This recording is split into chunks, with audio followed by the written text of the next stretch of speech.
कॅनडामध्ये एका 44 वर्षाच्या प्रशांत श्रीकुमार नावाच्या व्यक्तीचा मृत्यू झाला आहे, ते पण हॉस्पिटलमध्ये.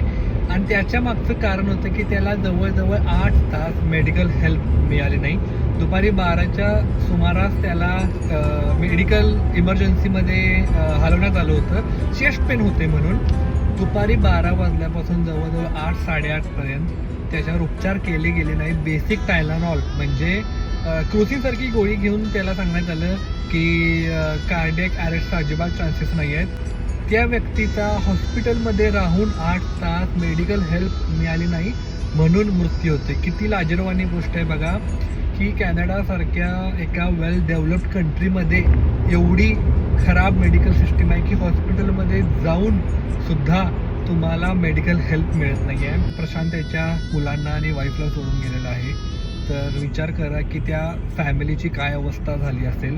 तर यातून शिकण्यासारख्या महत्त्वाच्या गोष्टी म्हणजे एक, कॅनडामध्ये मेडिकल इमर्जन्सी रूममध्ये तुम्हाला प्रॉपर टाईमवर उपचार मिळत नाहीत. दुसरी गोष्ट, तुम्ही आज आहे उद्या नाही आहे, त्यामुळं तुमची स्वप्न लवकरात लवकर पूर्ण करायचा प्रयत्न करा. तिसरी आणि महत्त्वाची गोष्ट, असं चुकून बरं वाईट काही झालं तर तुम्ही तुमच्या फॅमिलीला सपोर्ट म्हणून काय आत्ता स्टेप घेताय हे सगळ्यात महत्त्वाचं.